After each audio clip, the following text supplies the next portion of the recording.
La vie divine, elle est à hauteur de la place faite à l'amour et de comment est-ce que la conscience, la présence, habite l'amour.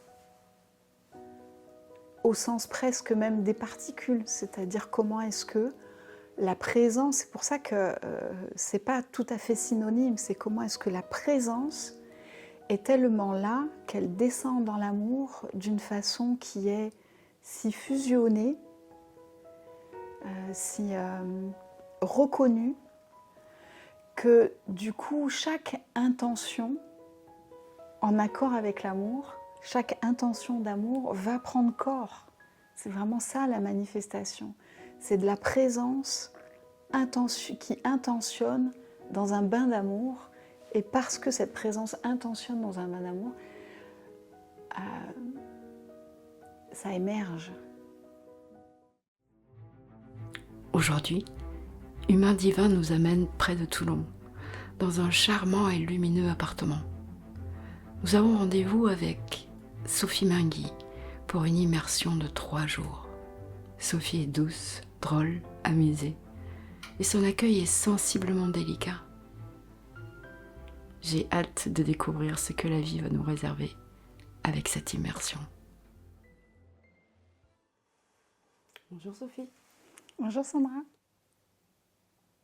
Merci pour l'accueil, merci pour ta disponibilité et d'avoir ouvert cet espace de plusieurs jours pour cette immersion avec toi. Merci à vous d'être venue. Avec grande joie, grand plaisir. Et comme je te disais tout à l'heure, moi je t'ai découvert sur le net et j'ai vraiment adoré ta façon de partager, de transmettre. Je me suis beaucoup émue. Et il y avait quelque chose d'immensément clair, avec une douceur, il y a quelque chose de très aimant. Et j'ai dévoré tes mots. Tu vois, c'était comme si je pouvais nourrir, comme si toutes les cellules se nourrissaient de quelque chose. Et je ne pourrais pas te dire exactement, tu vois, quel était le propos, mais vraiment, c'était une joie de t'écouter. Et donc un grand, grand merci pour ça. Merci, ça me touche parce que ça fait partie de mes propres ressentis, non pas en m'écoutant, mais c'est vrai que quand on se parle et que les cœurs sont ouverts, que la vie est ouverte en fait, elle passe à travers nous. Et moi-même parfois quand j'écoute ou j'entends ce qui sort, je trouve ça joli, non pas parce que c'est moi, mais parce que la vie est jolie et que du coup elle le propose d'une jolie façon. Donc merci, ça me touche que ce soit reçu comme ça. Quand nous avons échangé un petit peu, tu m'as dit que tu portais plusieurs casquettes. Et du coup, c'est quoi ces casquettes que tu portes ? J'en ai de multiples effectivement, comme tout à chacun je crois. Après, si c'est dans le domaine des activités, j'ai été médecin, mais maintenant je ne pratique plus la médecine et ma vie s'organise autour de l'introspection et de la méditation.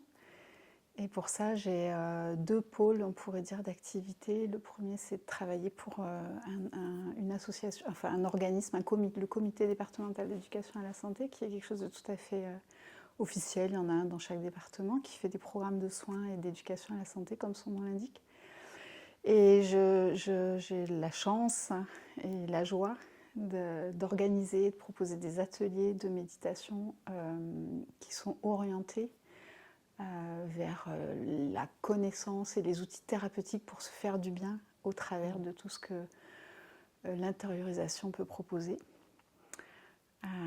Voilà, c'est quelque chose de très nourrissant aussi et de très exaltant parce que c'est toujours ce même plaisir que tout est apporté d'attention, on pourrait dire ça comme ça, de présence, et donc finalement c'est pas très différent d'une direction plus spirituelle parce qu'on se découvre, quelle que soit l'étiquette qu'on pose, sur la proposition. Mais là, c'est un objectif pour les personnes de se sentir mieux, de se sentir bien, de se faire du bien, d'avoir une santé meilleure, une pérennité meilleure, et ça marche. Et c'est très, très agréable d'avoir des retours et des témoignages en ce sens. Voilà, et puis par ailleurs, j'ai des activités personnelles qui sont beaucoup plus ontologiques, beaucoup plus spirituelles, parce que je suis passionnée par notre nature, par notre vérité d'être, par l'essence, par la beauté, la splendeur de ce que la vie est et de ce que nous sommes en son sein. Et donc j'ai une immense joie de partager ces explorations. Et je le dis comme ça parce que en fait, je trouve que chaque rassemblement, chaque regroupement est autant une exploration pour moi que pour chacun. Et que c'est exactement ce qu'il y a de merveilleux, c'est que il y a autant de voix que de personnes, il y a autant d'éveil que de personnes, il y a autant de divins que de personnes. C'est absolument ébouriffant parce qu'on a cette connaissance que la vie est une, Dieu est un, et en même temps il est si précis, si unique, si artistique dans chacun d'entre nous, que pour moi c'est toujours absolument un délice d'avoir l'honneur d'être immergée dans ces différentes expressions, dans son tableau complètement toujours surprenant et toujours plus inspirant que ce que notre imagination pourrait nous délivrer. Ça, je trouve ça fantastique. C'est un spectacle qui ne me lasse pas. Jamais. C'est un paysage infini. Du coup, moi, je suis rien préparée du tout. Hein. Je te le dis tout de go.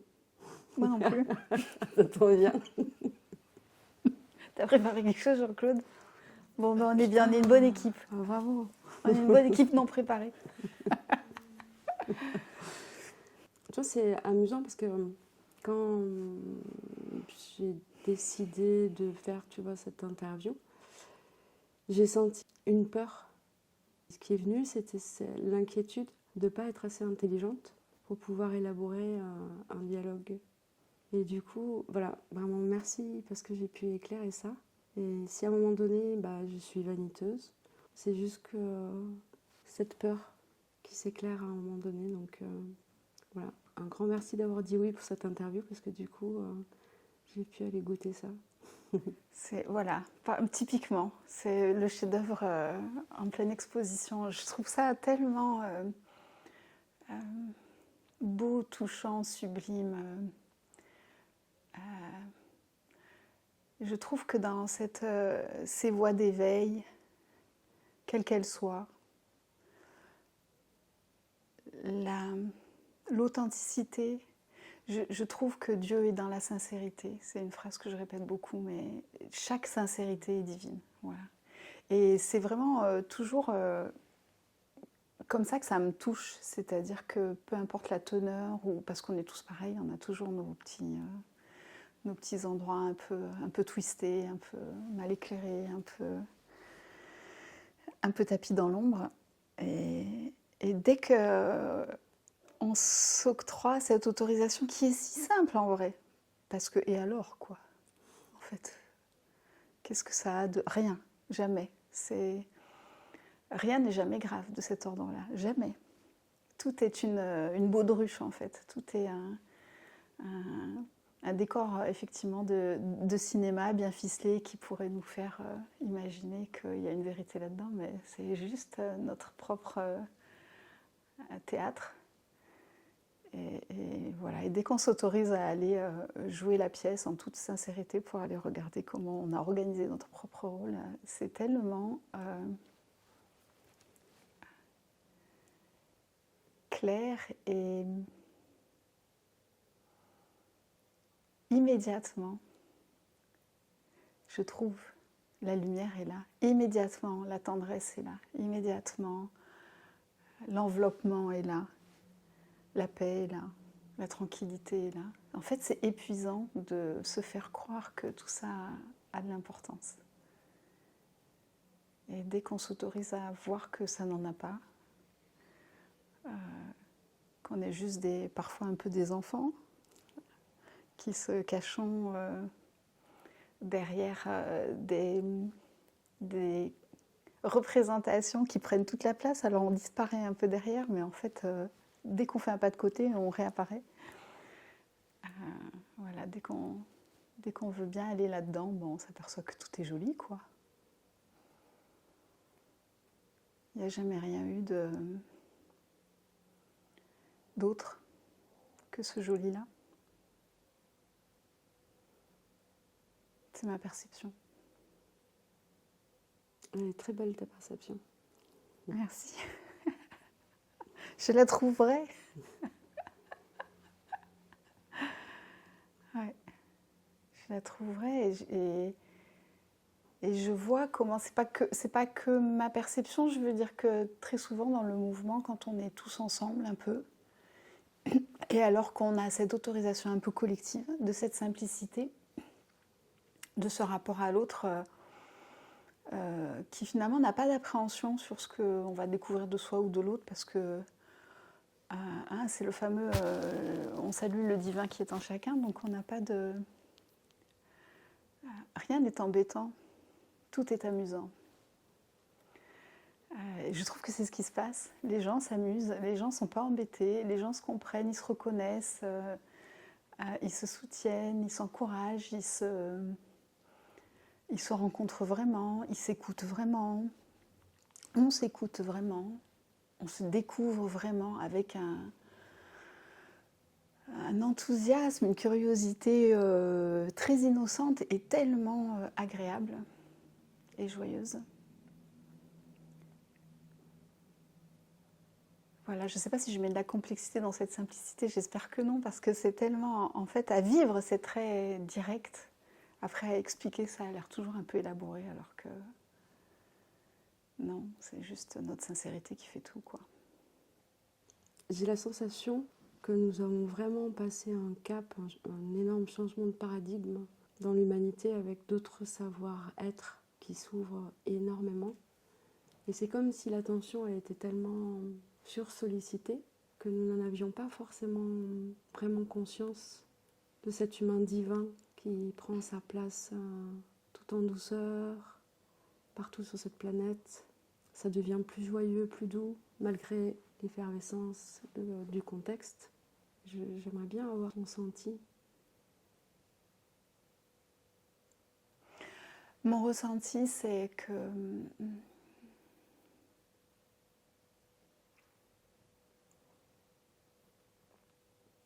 c'est comme si cette intelligence phénoménale et indescriptible s'abattait sur l'humanité. Et en s'abattant sur l'humanité, elle redéfinit ou ne définit plus ce qu'elle est.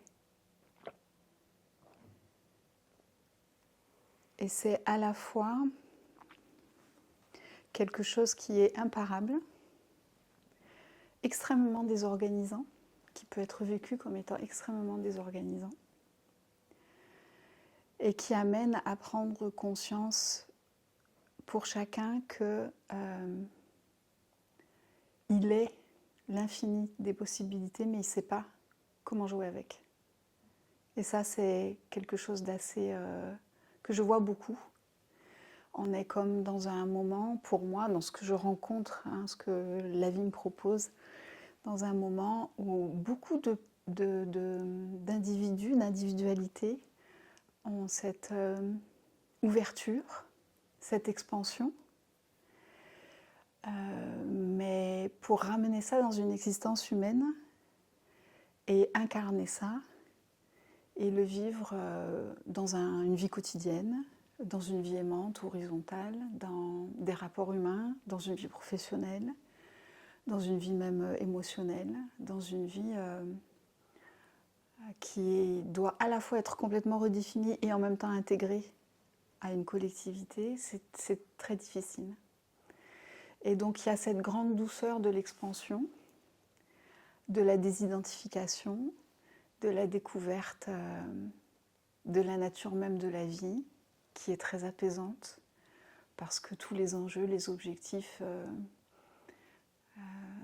les constructions dont on a parlé au préalable sont vues comme étant un artifice, donc ça détend. Et en même temps, il y a l'autre côté qui est en difficulté parce que il faut arriver à naviguer avec cette différence et avec des règles qui sont maintenant inexistantes ou complètement à redéployer sous une toute autre forme. Et ça, je vois dans les existences humaines que c'est quand même quelque chose d'assez sollicitant, exigeant, et qui donne en même temps que l'expansion une sensation de perdition.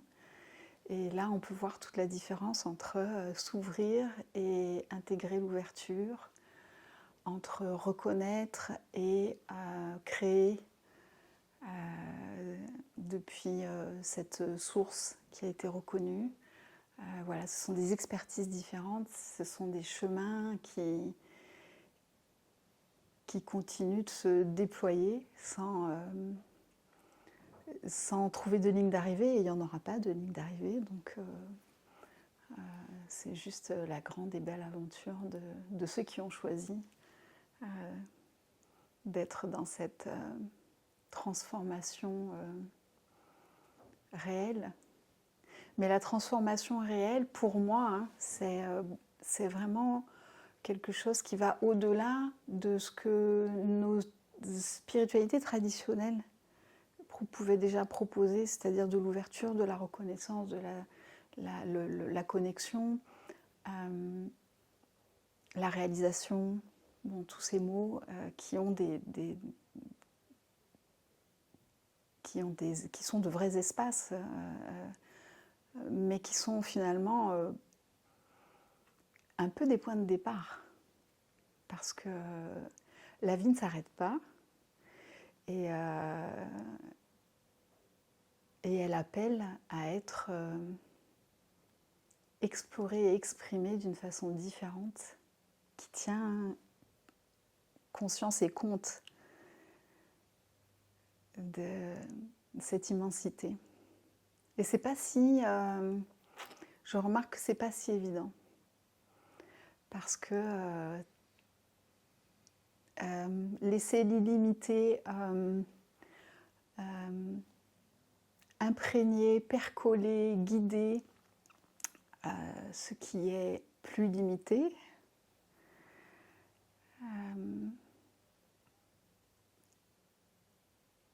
c'est encore une toute autre aventure que celle de sa reconnaissance. Pour moi, dans la réalité vécue, on est assez loin des images d'Épinal, de ce que la spiritualité, non pas propose, mais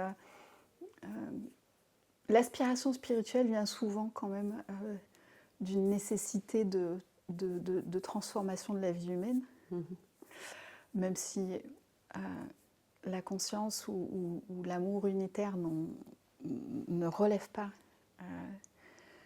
de cette contingence-là. Et je remarque que on a un petit effet qui, au-delà presque du shoot de l'expansion, va venir dire bon, et comment ça se passe maintenant? Et le comment ça se passe maintenant, il semble un peu paradoxal dans ces engagements-là, parce que c'est pas forcément beaucoup plus facile, le comment ça se passe maintenant, dans le vécu. Ce qui est plus facile, c'est que l'attachement à ce qui est ressenti est différent, et donc l'acceptation et le fait d'embrasser ce qui se présente se fait avec beaucoup plus de douceur. Mais enfin, les événements eux-mêmes sont pas forcément plus doux. c'est la douceur depuis laquelle ils sont vécus. C'est que ce qui vit l'événement est toujours doux.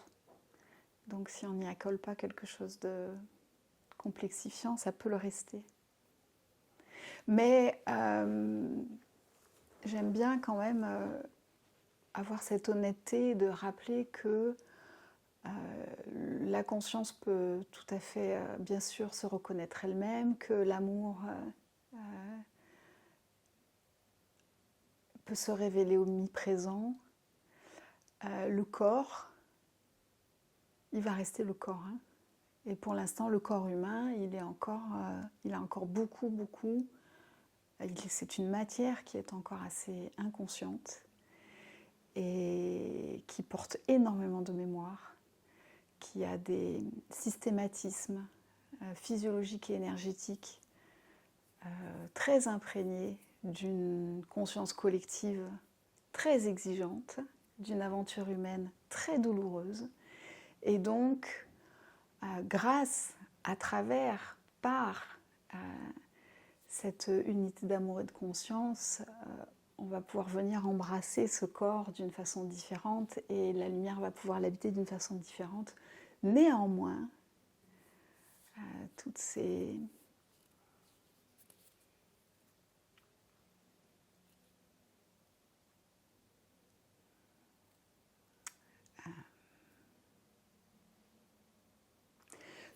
distorsions que nous avons créées, imaginées, dans lesquelles nous avons abondé, ont une existence dans notre corps et nous aurons,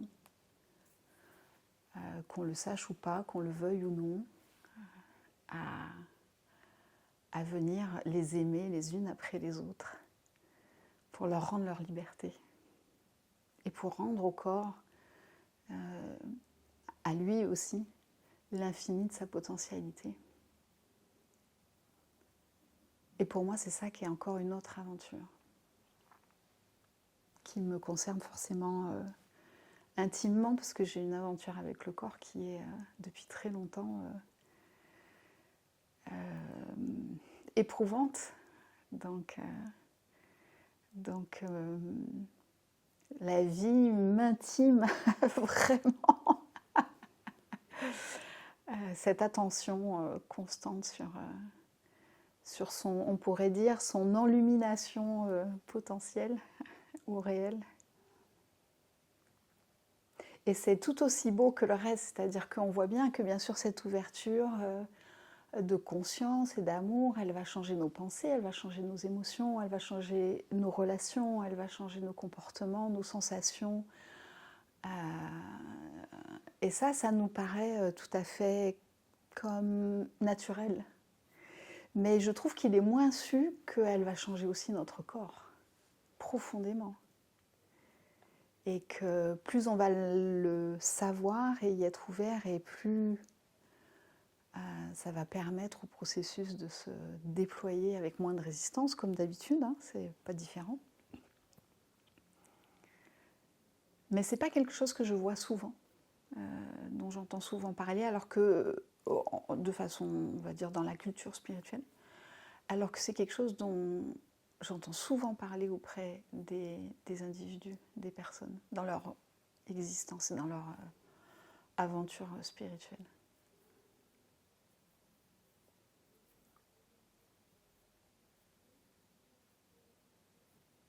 Et j'ai comme dans l'idée que accompagner ça, le savoir, s'y ouvrir, est vraiment précieux et important. Que, encore une fois, cette dimension physique de nous-mêmes, pour moi, elle est tellement sublime. J'ai eu la chance d'avoir fait des études de médecine, donc pour moi, un corps, c'est inimaginable de sophistication, de perfection. J'en ai là les larmes, parce que c'est incroyable avoir étudié un peu, encore très sommairement, parce que je pense que la médecine est encore très sommaire dans sa connaissance. La physiologie, c'est déjà tellement impensable que pour moi, cette dimension de la vie, elle est d'une noblesse extrême en fait. Je n'appartiens pas du tout à, je sais pas, cette possibilité qui est par ailleurs tout à fait respectable, hein, d'une vie qui ne considère pas la corporalité, la matérialité, la création, le manifester comme une dimension divine presque ultime en fait. Pour moi, que cette lumière, cette intelligence, cette perfection arrive à se mettre en chair et en os, c'est subjugant. Je suis subjuguée, vraiment. Donc dans mon aventure, hein, dans ma proposition, dans je sais pas quoi, dans ce qui se passe, dans ce qui se transmet, il y a vraiment plus que cette tendresse en fait, c'est très important pour moi, cette intégration corporelle de ce qui est beau. Et la connaissance, la conscience que c'est ce qui se passe. Il n'y a pas d'endroit où on se met en dehors de soi en étant en dehors du corps, où on est en soi en étant en dehors du corps. Pour moi, c'est pas vrai. C'est même l'indicateur de tout ce qu'on cherche encore à fuir, en fait. Il nous le raconte en permanence.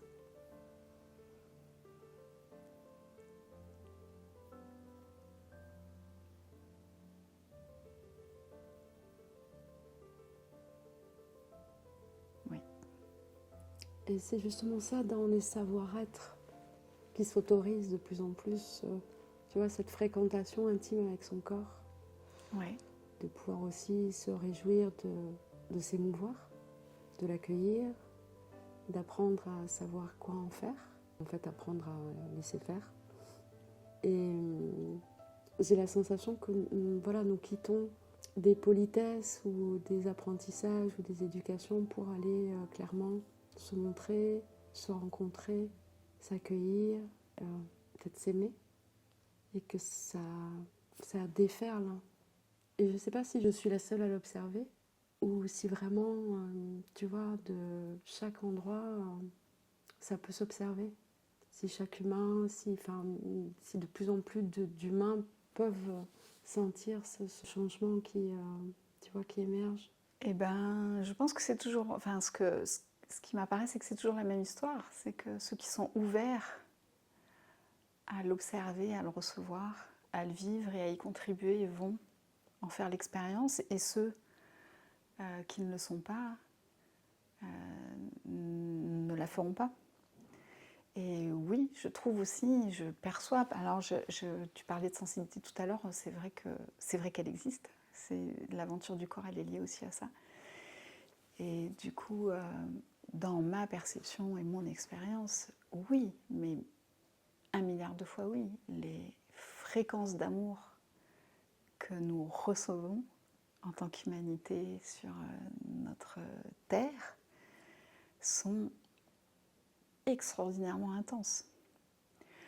Donc pour moi, effectivement, si on est ouvert à cette possibilité, à cette vérité, à cette hypothèse, on va en avoir la perception. Si on ne l'est pas, on verra le résultat, c'est-à-dire qu'on tournera notre attention sur ce que ça donne. Et ce que ça donne, c'est que là où on est prêt à s'aimer nous-mêmes, ça va être beaucoup plus facile. Et là où il y a encore des conflits, ça va être beaucoup plus intense. Et donc on voit bien sur notre planète que c'est aussi le cas. Et à ce moment-là, on pourra en conclure que l'amour est encore plus manquant qu'avant, alors que pour moi, c'est tout à fait le résultat du fait que c'est surtout qu'il est maintenant inévitable. Et donc tout ce qui ne relève pas de cet alignement est tonitruant. Comme dans notre corps, comme dans notre tête, comme dans notre cœur, comme dans nos rapports humains. Tout ce qui n'est pas véritable, aimant, tout ce qui n'est pas aligné sur, on pourrait dire, ces lois de la vie, va être extrêmement perceptible. Et c'est pas une théorie, c'est quelque chose que chacun peut regarder pour lui-même dans son expérience. C'est quelque chose qui est d'ailleurs en fait très largement reconnu par tout le monde dans chaque expérience. Pour avoir fait beaucoup de médecine, j'ai rencontré plein de gens qui ont eu des grandes épreuves et qui disaient tous la même chose. Ce que ça m'a appris, c'est, là où ça m'a emmené, c'est, j'ai pris soin de moi-même, je suis tombée en amour avec moi-même, j'ai pris soin des autres, j'ai compris que ce qui compte, c'est l'amour. C'est toujours l'amour. À l'arrivée, c'est toujours l'amour. Sur un lit de mort, c'est l'amour. Dans une peur, c'est l'amour. Dans une peur extrême, finale, c'est l'amour. C'est toujours l'amour. Donc on peut trouver que c'est très New Age ou théorique ou que c'est un verbiage. Ça n'a pas d'importance en fait. On a juste à regarder dans son expérience humaine comment ça se passe. Là où l'amour n'est pas là, c'est compliqué. C'est dur, ça fait mal, ça s'envenime, ça augmente, ça s'amplifie et ça détruit. Ou à l'intérieur ou à l'extérieur ou les deux.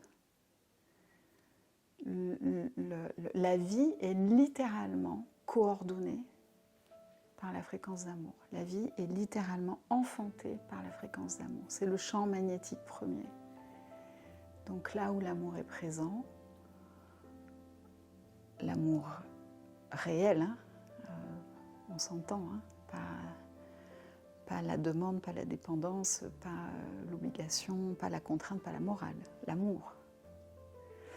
Là où l'amour est présent, c'est créatif, c'est respirant, c'est nouveau, c'est paisible, c'est joyeux, c'est émerveillant. Il n'y a pas d'exception. On n'est pas obligé d'aller dans un grand principe spirituel pour regarder ça. Dans la vie de tous les jours de tout le monde, c'est comme ça. Il n'y a aucune exception. Et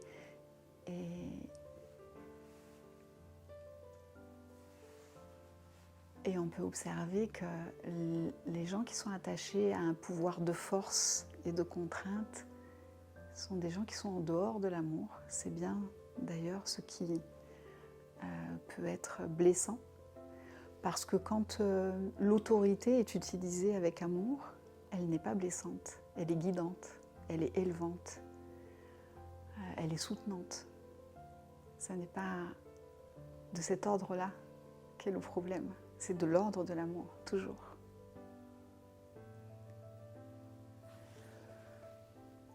Ceci étant, notre espèce humaine est partie d'un principe de fonctionnement qui n'est pas basé sur la reconnaissance de cette puissance d'amour et de sa primauté dans toute création. Donc c'est un petit peu quelque chose que nous devons reconquérir dans chaque parcelle de l'expérience. Et voilà, et c'est pour ça que c'est plus joyeux de le faire un peu tous ensemble et de regarder aussi comment, par où chacun passe, parce que finalement chacun a son chemin et c'est toujours inspirant de voir. Tout le monde a des réalisations que l'autre n'a pas faites, tout le monde a un savoir, une sagesse que l'autre n'a pas. La vie s'exprime de cette façon-là, donc c'est toujours extrêmement riche d'être à plusieurs pour cette aventure-là. Et en même temps, il semblerait que nous soyons plusieurs. Et en même temps, oui, le plusieurs, il s'entend dans ce dont on parle depuis tout à l'heure, c'est-à-dire dans l'intégration des qualités de l'un, qui est un. Mais dans l'intégration au travers moi j'appelle ça les pixels de conscience uniques que chacun est. Parce qu'il y a une différence entre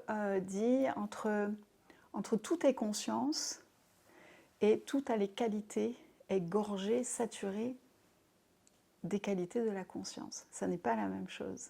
D'ailleurs, on le sait bien parce que dans l'expérience humaine, il y a des zones d'inconscience et on dit qu'on prend conscience des choses. Donc c'est bien qu'à ce moment-là, les qualités de la conscience ne sont pas là. Voilà, et donc c'est un peu ce divin paradoxe, cette divine dichotomie qui est à la fois un et plusieurs. Un dans son tissu d'origine, de conscience aimante, et plusieurs dans son expression et les tonalités, les couleurs et justement l'imprégnation amoureuse qui va exister dans chacun, chacune des œuvres proposées. Oui. Mais ce mouvement, c'est toujours ce sublime qui le fait lui-même, pour lui-même, au travers de lui-même. Ça, c'est juste l'impression d'être individuel, elle est uniquement liée à, j'ai un ami qui appelle ça le vaisseau, je trouve ça assez joli parce que c'est ça, c'est le vaisseau de l'expression, de cette splendeur qui vient pigmenter sa propre toile.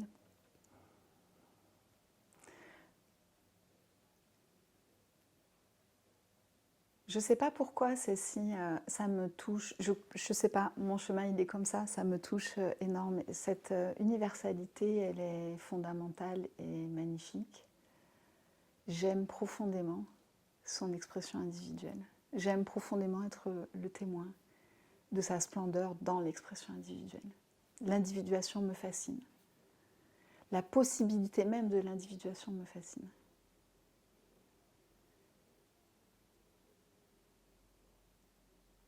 C'est énormément de joie pour moi de voir, comme d'ailleurs quand je regardais, c'est ça qui m'avait amenée à la médecine, j'étais assez mauvaise élève, ça m'intéressait pas beaucoup, mais en terminale j'ai eu un prof de biologie qui était absolument passionnant, complètement passionnant, et la première fois que j'ai mis les yeux dans un microscope, je me suis dit waouh, c'était comme voir Dieu là dans l'image, c'était tellement époustouflant, à la fois de complexité mais de beauté même, parce qu'une cellule dans un microscope c'est beau, c'est extraordinairement beau. Et donc j'ai une fascination pour l'expression dans sa forme et dans sa manifestation du divin. Je suis subjuguée, vraiment. Très souvent. Il y en a qui voient ça dans la nature, hein, quand ils regardent il y en a qui sont très inspirés et qui sentent cette imprégnation au travers de ce qu'il y a de encore assez pur, assez premier dans la nature. Je ne sais pas, chez moi ça se voit, ça se constate et ça se régale et ça se réjouit chez les gens. Ça s'enthousiasme dans les structures humaines.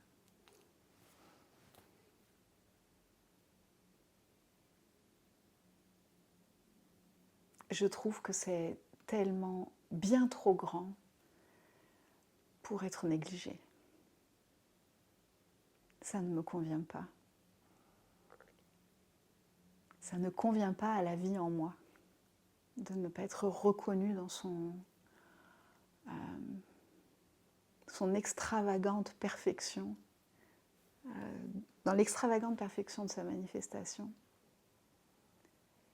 Et ça ne convient pas à la vie en moi aussi de ne pas être toujours passionné, non pas comme une quête parce qu'il n'y a pas de tension, il y a une joie profonde, un émerveillement profond à être enseigné en permanence sur l'impensable beauté de cette création. Et ça n'empêche pas la transparence d'être là, et ça n'empêche pas que la réjouissance et la reconnaissance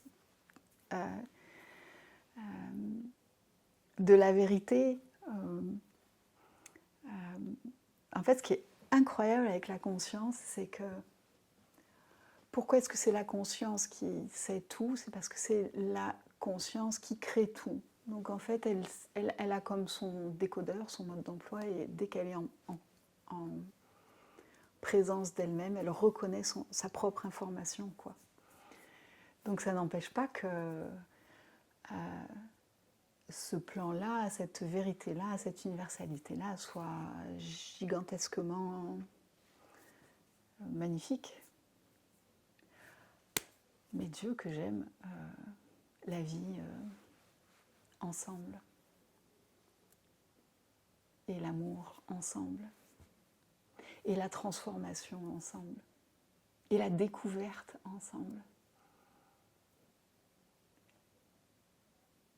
et le spectacle de chacun se reconnaissant à la fois dans ce qu'il a d'universel et dans ce qu'il a de singulier. Les deux m'enchantent de la même façon.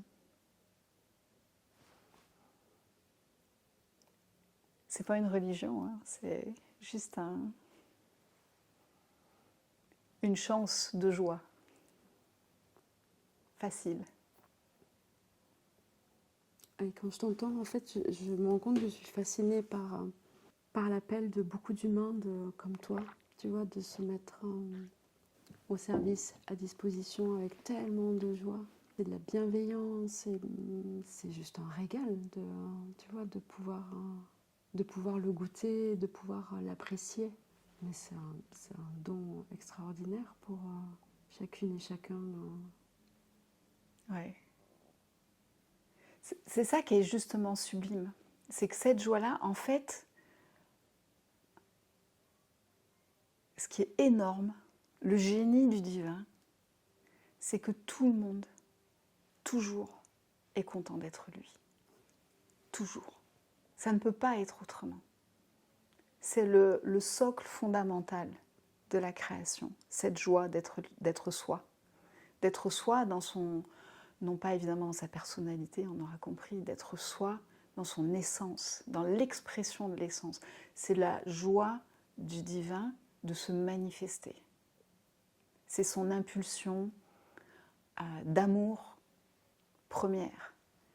Et c'est exactement ce qui nous enfante. Donc c'est ce qui est présent en chacun. Et donc, pour chacun, reconnaître cet essentiel et cette essence et l'honorer ne peut amener que cette joie-là.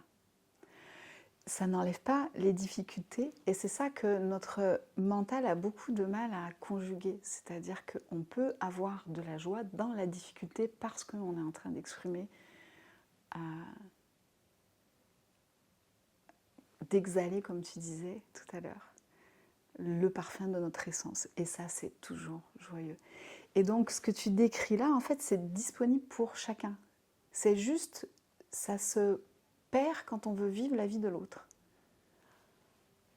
Ou la vie de sa tête, ou la vie de sa morale, de ses contraintes, de son éducation, de son patrimoine culturel, etc. etc. Quand on est attrapé, happé par ce que beaucoup appellent l'illusion, mais par nos constructions.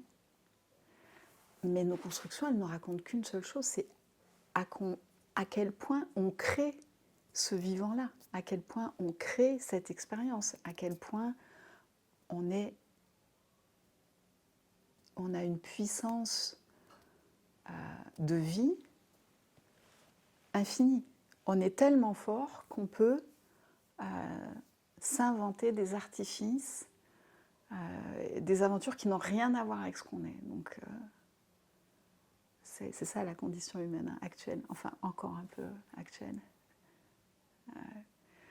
Donc la réciproque est vraie, c'est-à-dire qu'en fait, dès qu'on joue à créer autre chose, à partir de ce qu'on est vraiment, il y a cette joie très spontanée, très pure, très claire, très gratuite, très tranquille, très émerveillée qui apparaît, quoi. Et c'est tellement beau de se tenir la main pour moi dans ce mouvement de retour de la vie vers elle-même, ou du divin vers lui-même, ou de la conscience vers lui-même, on l'appelle comme on veut, de l'amour vers lui-même. On prend toutes les... Enfin, de toute façon, toutes ces dimensions-là sont des dimensions divines et toutes ont leur plan de réalisation et toutes sont magiques et vraies, et il n'y a vraiment que notre tête pour toujours trouver qu'il y en a un avant l'autre ou plus important, ou que, je ne sais pas, faire une concurrence, y compris dans la qualité de la source, mais en tout cas, ce qui est certain, c'est que, et tout le monde le dit, hein,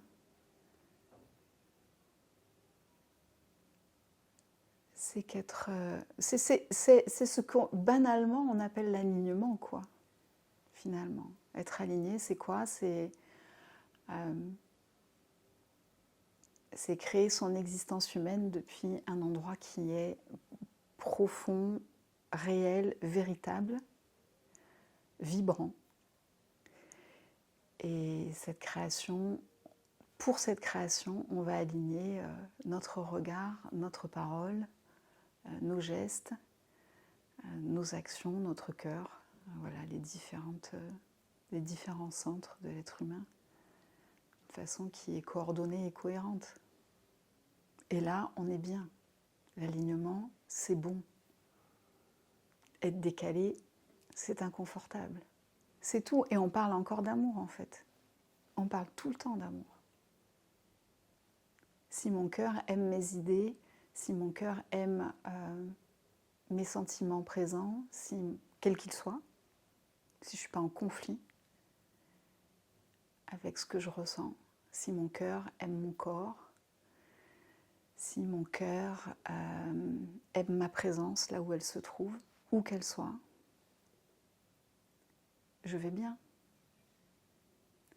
Pour se sentir aller mal, ça sous-entend que on est en train de se raconter que on n'aime pas là où on est, ou on n'aime pas ce qu'on est, ou on n'aime pas ce qu'on vit. C'est toujours l'amour, ou l'acceptation, ou l'accueil, ou l'ouverture. C'est toujours pareil, on prend les mots qui nous parlent, mais pour moi ça s'appelle l'amour.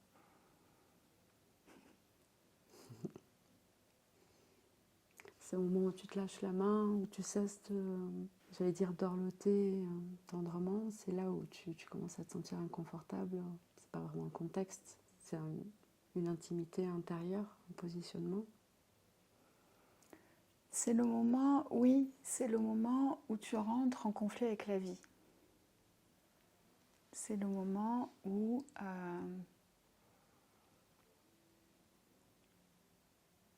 tu te perçois comme étant désolidarisé de cette vie et non plus comme étant son relais. Où tu te perçois comme étant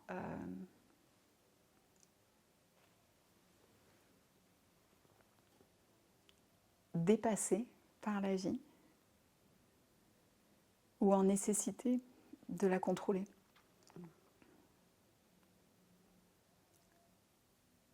Donc c'est le moment où, selon le terme consacré,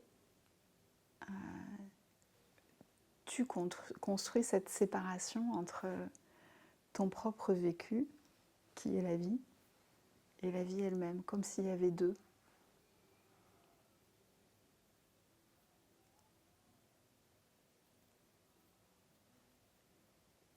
Et que tu construis cette séparation dans un rapport douloureux.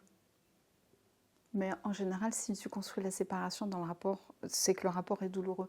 Parce que j'ai jamais vu quelqu'un devant un immense paysage et complètement en communion avec ce paysage trouver que la vie à l'extérieur était... Ça n'existe pas. En fait, c'est une incohérence fondamentale. Quand tu aimes, c'est comme, c'est pas comme, ça veut dire que c'est intégré à ce que tu es. Et quand tu n'aimes plus, ça veut dire que tu as mis de côté, tu as décidé que ça n'était pas, ça ne faisait pas partie de ce que tu es. Tout à l'heure, tu disais que tu avais eu une problématique de santé.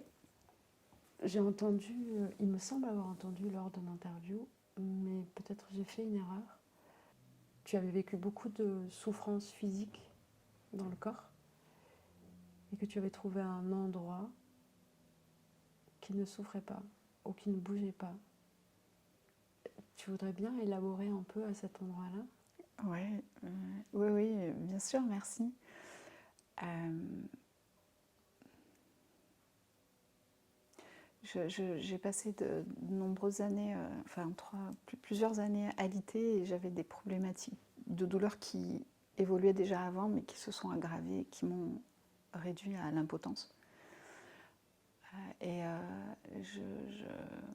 j'évoluais vraiment dans un quotidien dans lequel j'avais une forme de terreur de la douleur parce que j'avais toujours...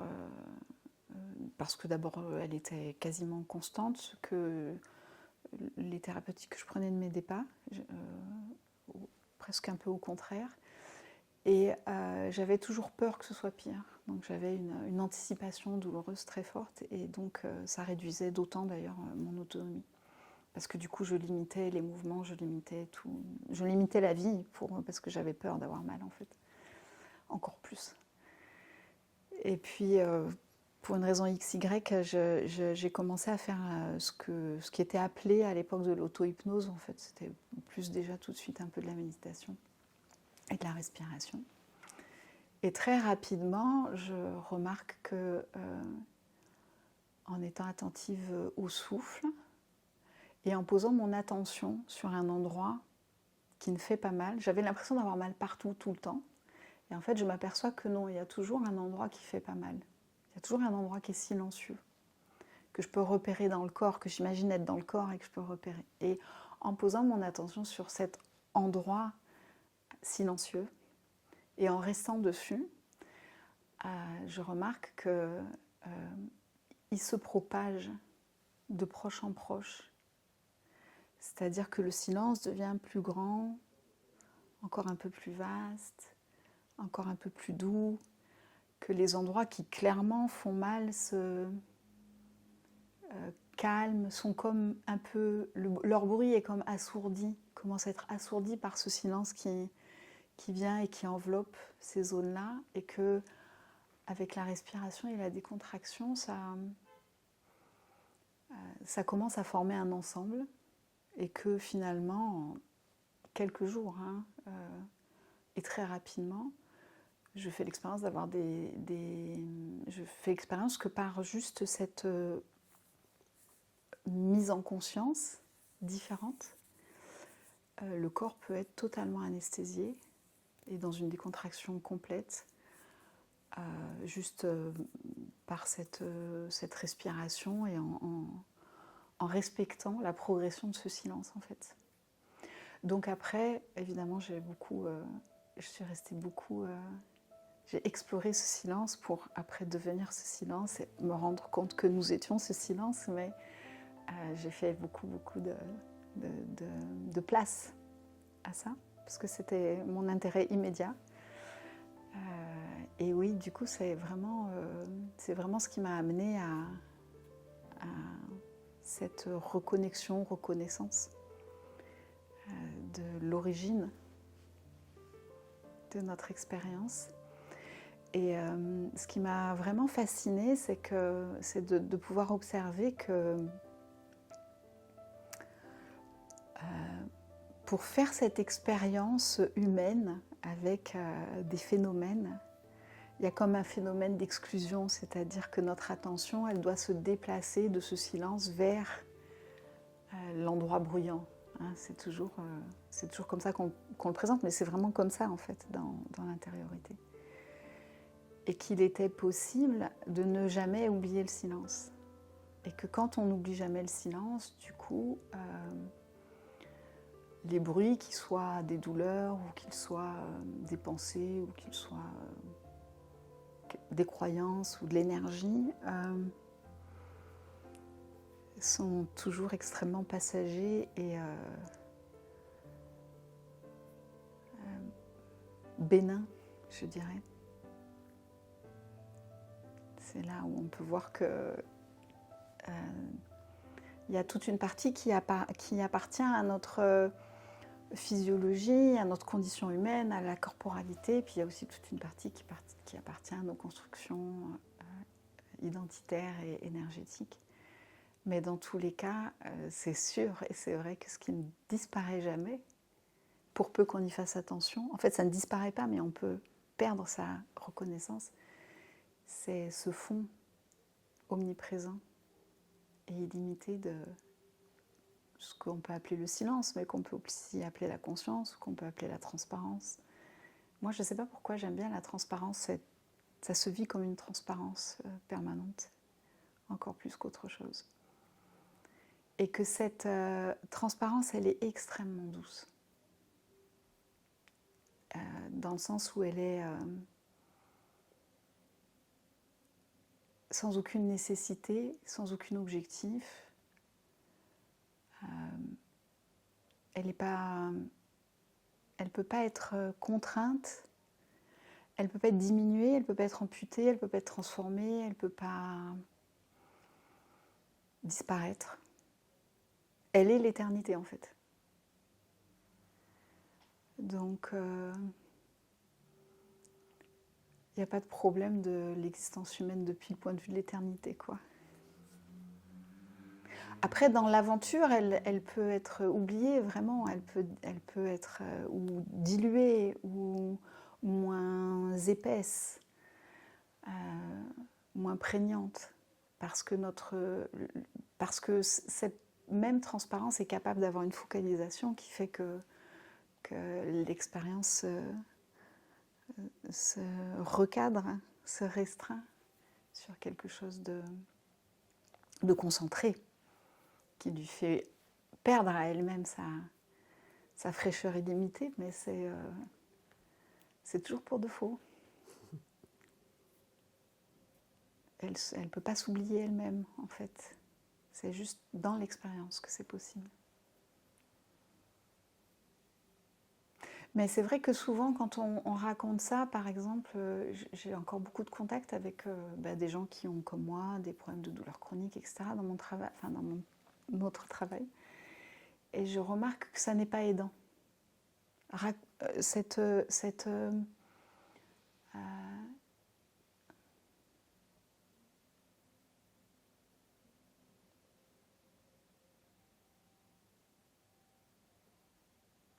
Il y a quelque chose de très subtil.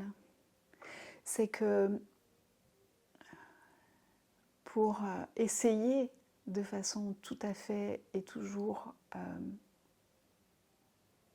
inappropriée, parler de cette transparence, on s'immerge en elle.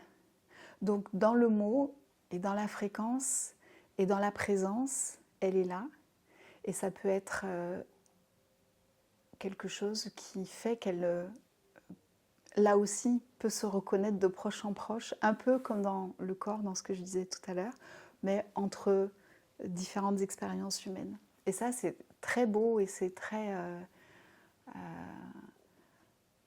beau, c'est la grâce pour moi. C'est vraiment la grâce qui s'étend.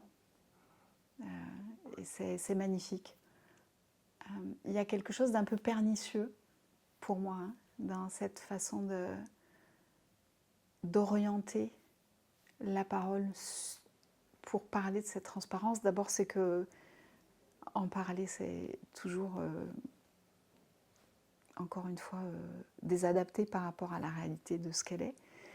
Et ensuite, il y a aussi beaucoup de... Le mot qui me vient, c'est de cupidité.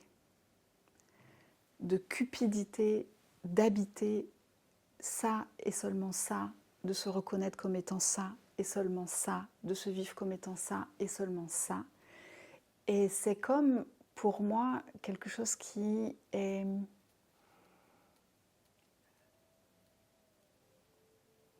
là aussi, paradoxalement, une forme de restriction. Et là aussi, paradoxalement, une forme d'outrage au fait que, pétard, faut regarder, quoi. Faut honorer quand même. Je veux dire, c'est inouï. La vie, c'est inouï. Donc, même si c'est un merveilleux relâchement de l'expérience humaine, de respirer cette universalité, Peut-être parce que moi-même je l'ai fait, parce que pendant un moment, en fait, je voulais pas être ailleurs, jamais, du coup, hein, forcément, hein, on imagine bien. Mais enfin, avoir une conversation quand on est complètement éthéré ou transparent, c'est pas si simple. Donc peut-être parce que je me suis, j'ai eu un attachement à cet état finalement, très subtil. Mais du coup, maintenant, j'aime bien le regarder comme un point de départ pour embrasser une vie créée qui soit plus consciente, plus joyeuse, plus aimante et plus vraie. Mais pas comme une finalité. Et pas comme une totalité, étonnamment. C'est-à-dire que pour moi, la dimension de l'amour, la dimension de la créativité, la dimension de l'expression, c'est des choses qui sont extrêmement divines. Pour répondre un peu à ce que tu viens de dire, j'ai vraiment la sensation, après je connais pas tous les discours parce que c'est vraiment super neuf et tout, mais il y a quand même ce discours-là de trouve ce qui ne bouge pas et installe-toi là. Et peut-être qu'il serait intéressant de le revisiter pour... Alors pour moi c'est assez différent, c'est-à-dire que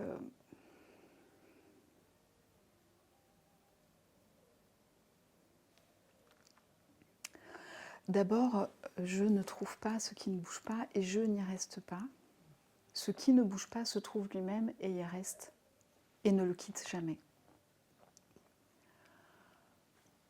Ce qui va changer, c'est comment ça, c'est présent dans l'expérience ou pas, comment cette immobilité, elle est présente ou pas dans l'expérience.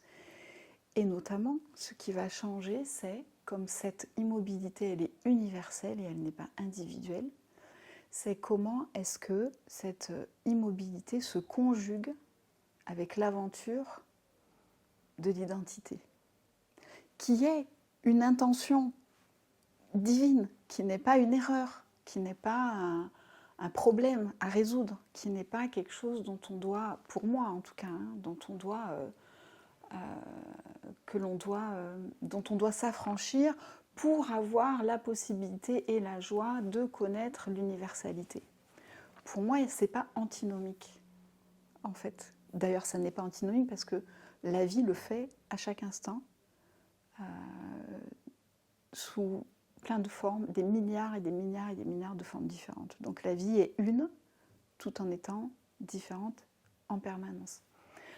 Donc, après, c'est aussi probablement parce que il y a des gens qui ont... Il y a des gens... à travers certaines expériences, cette dimension impersonnelle de la conscience, elle peut être massive, tellement épaisse qu'il y a effectivement une totale désidentification, un total détachement de la sensation d'avoir un moi et une individualité. Et c'est ça qui domine, et c'est comme ça. Et donc, la finalité ou la divinité, elle a cette forme-là, cette texture-là, cette vérité-là. Et il n'y a rien à redire à ça. Dans l'expérience qui est la mienne, c'est pas comme ça que ça fonctionne, c'est pas comme ça que ça se présente. Ça se fonctionne comme quelque chose qui coexiste, c'est-à-dire que cette universalité, elle est absolument indéniable et permanente. Et en même temps, la vie en moi a une envie folle de la ramener dans l'expérience, de l'infuser dans la peau, la vie, le cœur, les yeux, l'amour, dans tout ce qui n'est pas éternel, mais qui crée les mondes de lumière et de vérité. C'est comme ça, on ne fait jamais un choix finalement. La joie, elle se présente comme ça pour moi. Et du coup, ce que je remarque effectivement pour répondre à ta question à propos de l'amour, c'est que même si c'est comme ça, dans l'expérience ici, comme dirait la non-dualité, la réalité de la non-dualité, même si c'est comme ça dans l'expérience, la mécanique en elle-même, elle va fonctionner de cette façon-là. C'est que moins je suis identifiée à ce que j'ai créé comme étant une personnalité, des artifices qui sont en fait des structures énergétiques contraignantes et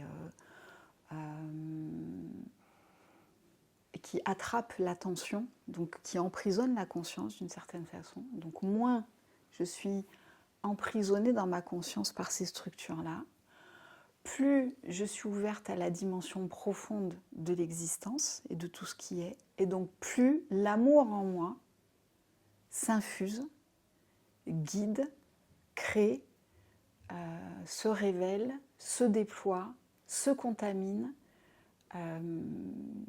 jusqu'à même que la vision change, jusqu'à même que les perceptions changent, jusqu'à même que le vécu intérieur du corps ou de l'énergie soit complètement différent, reconfiguré, jusqu'à se vivre aussi d'une façon complètement omniprésente dans un cœur qui est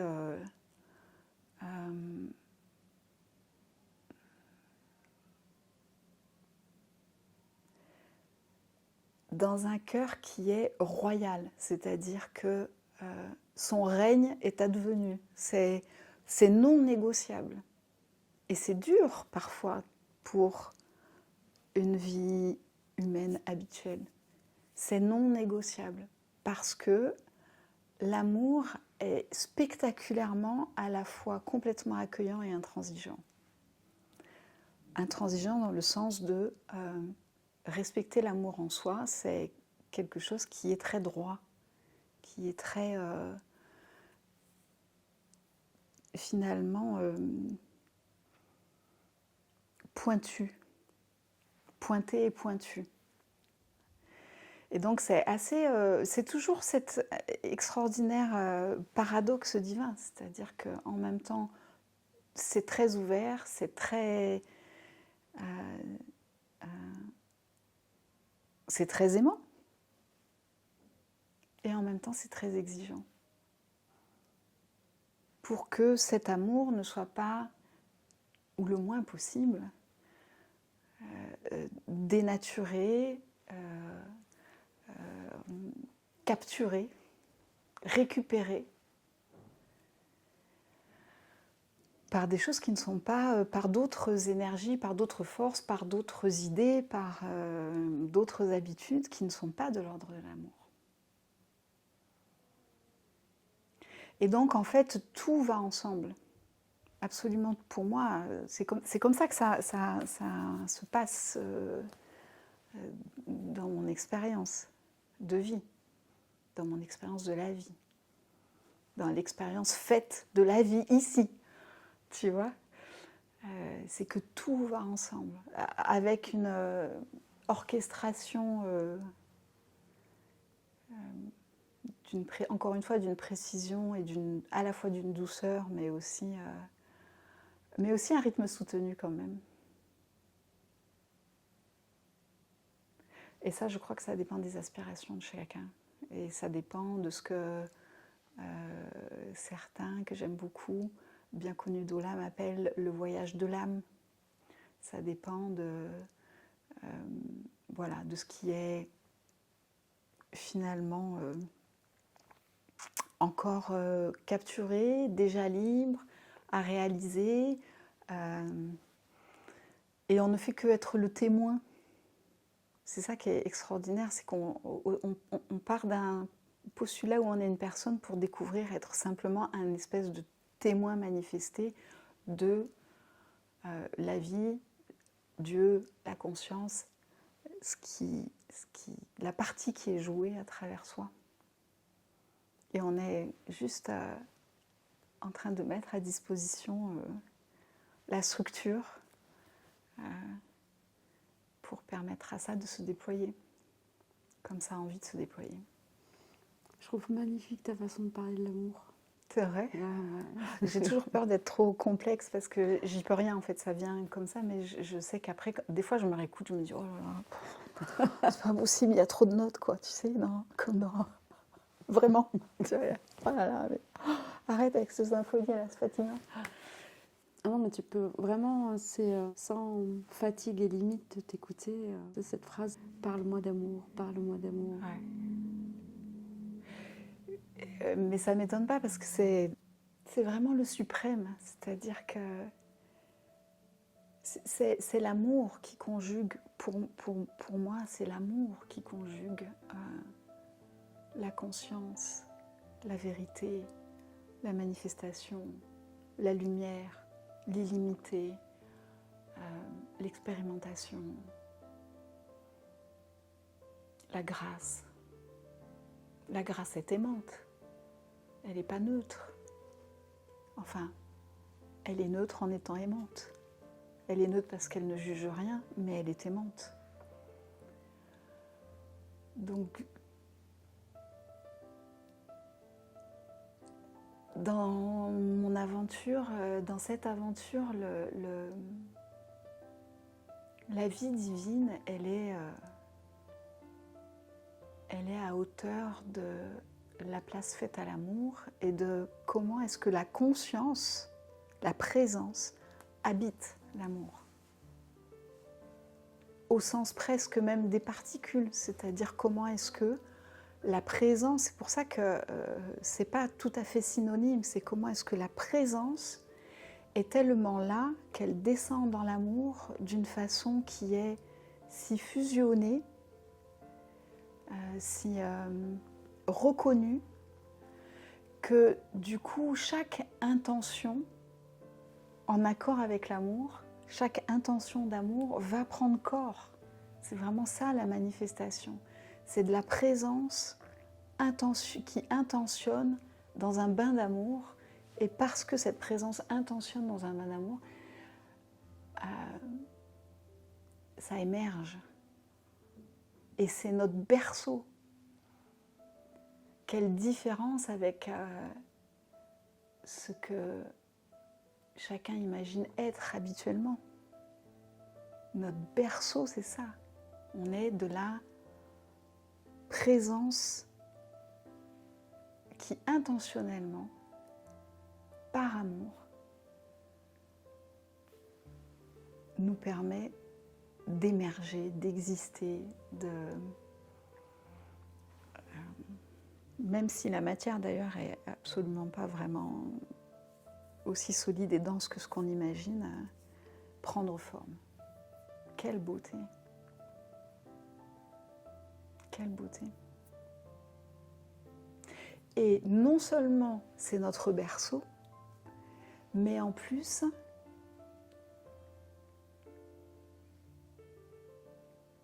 c'est notre héritage.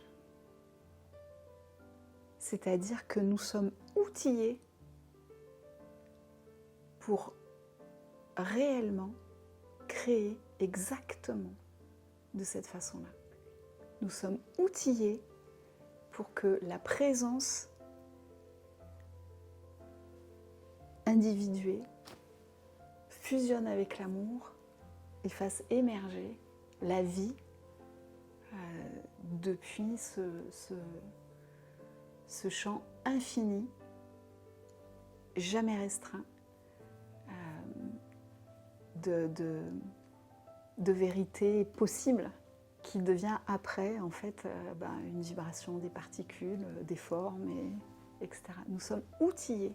Quand on dit que nous sommes les enfants de Dieu, c'est parce que nous avons et nous le faisons tous les jours, c'est-à-dire que nous sommes parfaitement capables de créer des choses sans amour. Ça, tout le monde sait le faire, tout le monde le fait toute la journée. Par contre, nous avons complètement oublié comment il est naturel de le faire depuis et dans l'amour. Et c'est tellement la première force, le premier champ, la première existence de tout ce qui est que, dans ma perception, depuis cette connaissance-là, absolument tout est possible.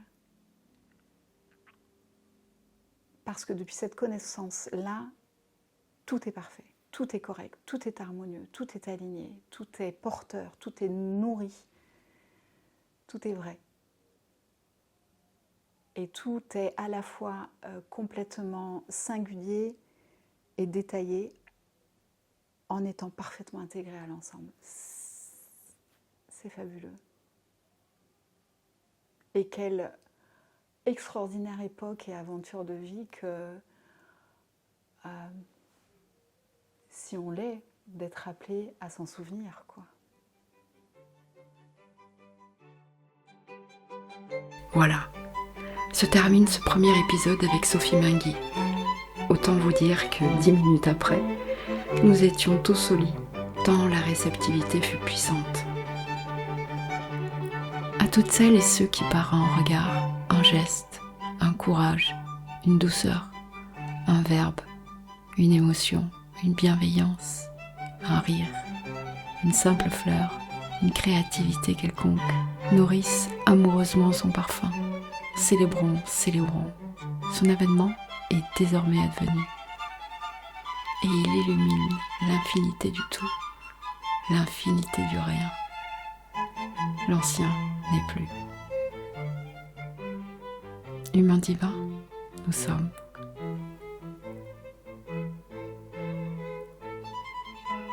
Oh, et pour toutes celles et ceux qui se donneraient la joie de soutenir le projet, vous trouverez l'adresse mail de l'Infini des possibles en descriptif de la vidéo. Un grand merci à vous.